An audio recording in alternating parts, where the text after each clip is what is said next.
Burns actually burned all the money. In order to waste electricity, he spent a fortune building a gigantic structure.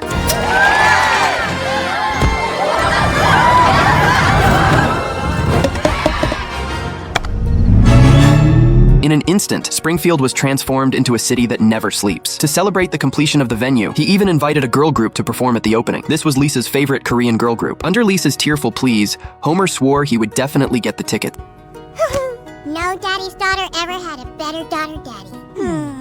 With 1 minute left before tickets went on sale, Homer was fully prepared, but in just 1 second, all the tickets were sold out. Sold out? How can they all be gone in under a second? So I'm not going? Not a problem, sweetie. We can still get tickets on the secondary market. Homer wanted to buy tickets on a resale platform, but found that someone named Seat Miser had resold all the tickets for $2,000. This price was unaffordable for their family. Homer was very upset about the scalper's behavior, but he immediately pulled out a beer and started drinking. It's okay, Lise. We'll still get to see the concert and videos posted by rich kids. What was even more outrageous was that the scalper had bought up all the tickets for subsequent major shows. This also made the residents of Springfield very angry.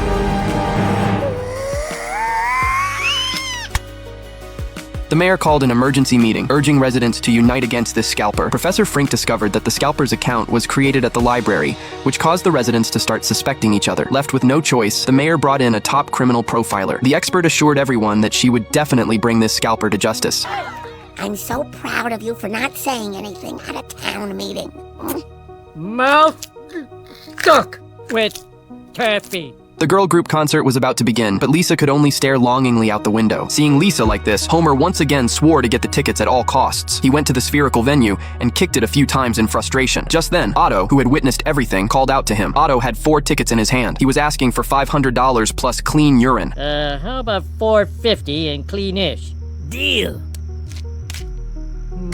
The venue lights were too dazzling, so the Simpson family had to wear sleep helmets to bed. Just then, Homer came home with 4 tickets. Lisa excitedly threw herself into Homer's arms. Soon, the whole family excitedly arrived at the venue. The venue was packed with people and every seat was taken. The girl group made a dazzling entrance riding race cars. Soon, they began to sing. Girl, power.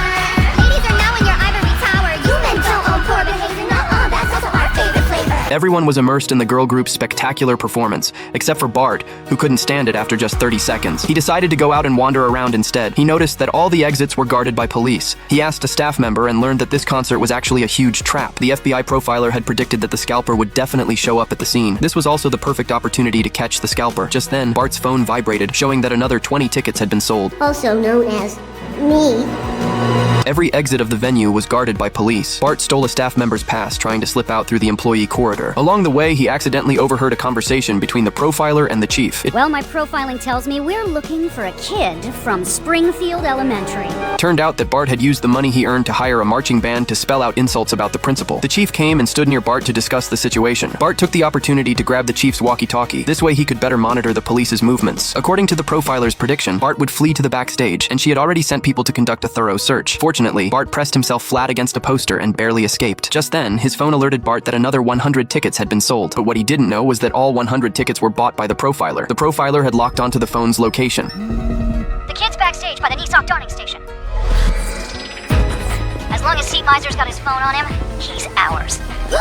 With nowhere else to go, Bart rushed into a nearby restroom. After a moment of farewell, Bart painfully threw away his phone.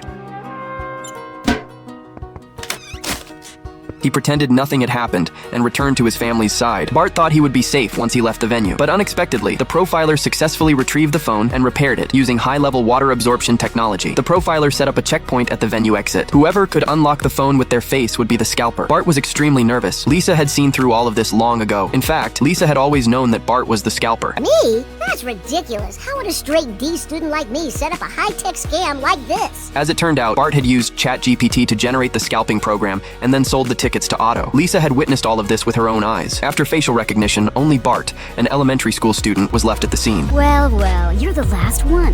I think we know what that means. But surprisingly, Bart's face couldn't unlock the phone at all. The profiler felt devastated. Her carefully laid trap had failed to catch the scalper. In frustration, the profiler threw away Bart's phone. Lisa apologized to Bart, but Bart had another prank waiting for her. By the way, the reason that phone didn't recognize me is because when I set up the facial recognition, I didn't use my face.